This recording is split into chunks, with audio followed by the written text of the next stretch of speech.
एक गांव में सागर नामी चूड़ियों का ताजिर रहा करता था। गांव की सरहद के अंदर एक दूर मुकाम पर वो एक छोटे से मकान में अपने खानदान के साथ खुशहाल जिंदगी गुजार रहा था। सागर के पास एक गाय, उसका बछड़ा और कुछ मुर्गियां भी थी। सागर जब सुबह नींद से बेदार होता तो गाय का पहले दूध निकालता, उसे चारा डालता और फिर नाश्ता करने के बाद दोपहर का खाना साथ लेकर अपने कारोबार के लिए निकल पड़ता। गांव में घूम घूम कर चूड़ियां फरोख्त करता और फिर शाम ढलने के बाद वापस घर लौट आता। एक दिन सागर पड़ोसी गांव जा रहा था। दोपहर का वक्त हो चुका था। रास्ते में उसे एक कुआं नजर आया। वो एक दरख्त के नीचे बैठ गया और वहां बैठकर खाना खाने लगा। उसने बचा हुआ खाना जानवरों के लिए छोड़ दिया। अपनी चूड़ियां उठाकर वो फिर से कारोबार के लिए निकल पड़ा। जैसे ही सागर वहां से निकला, अचानक उस दरख्त के पास एक चुड़ैल नमूदार हुई।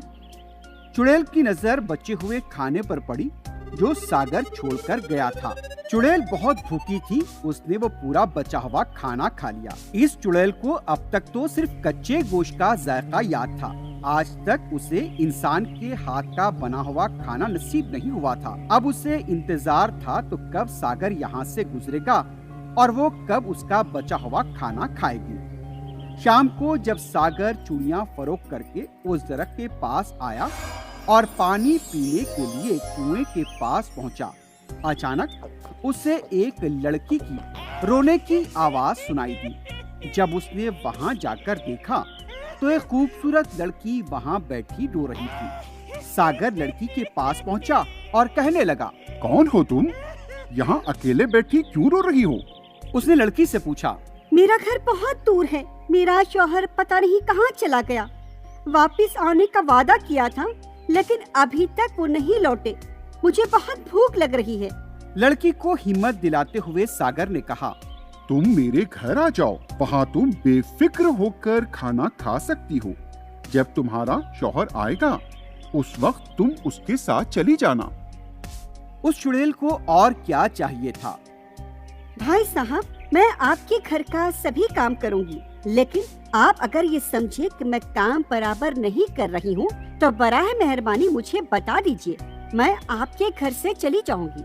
सागर तैयार हो गया और इंसान की भेष में आई चुड़ैल को लेकर अपने घर की तरफ चल पड़ा।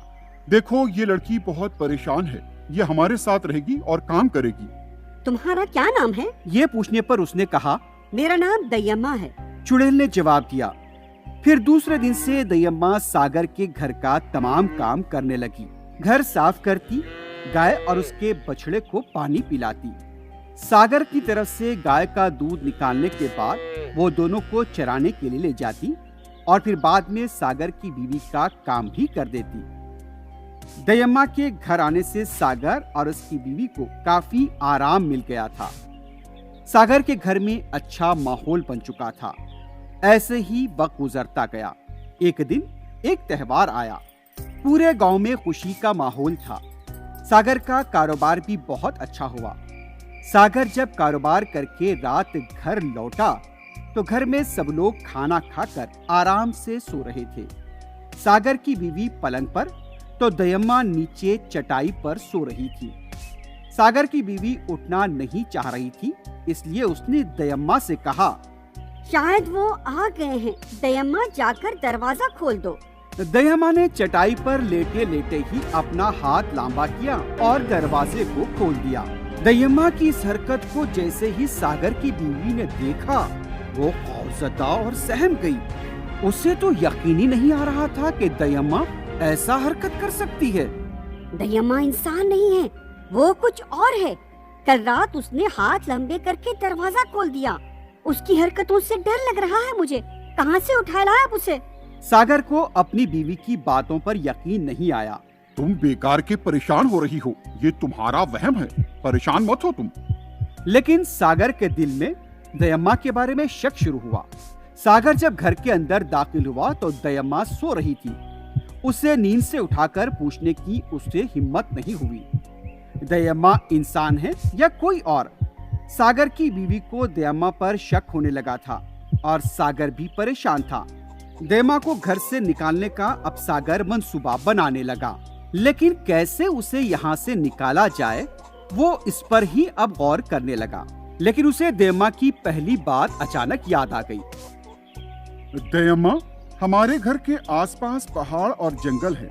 यहाँ पर जंगली जानवर आने का खतरा लगा रहता है, इसलिए मैं घर के अतराफ दीवार बनाना चाहता हूँ। दयम्मा तो एक शैतान थी। उसने सबसे पहले ईंटें बनवानी शुरू की और एक ही दिन में दीवार भी खड़ी कर दी। दीवार के अंदर उसने वहाँ पर कई दरख्त भी लगा डाले और एक खूबसूरत बाग भी वहाँ पर बना डाला। गांव वालों को भी पता चल गया कि दयम्मा कोई सीधी साधी औरत नहीं है। अब गांव वाले यही सोचने लगे कि अब दयम्मा को इस गांव से निकालना चाहिए। वो सब मिलकर अब इस पर ही गौर करने लगे। सागर भी यही सोचने लगा था। गांव वाले भी अब यही चाहते थे कि दयम्मा को यहाँ नहीं रहने देना चाहिए। सागर, तुम दयम्मा को बाहर निकालो या फिर तुम गांव से चले जाओ। सागर के घर के अतराफ गांव वालों का हुजूम जमा हो गया। गांव वाले सागर के लिए मुश्किलात पैदा करने लगे।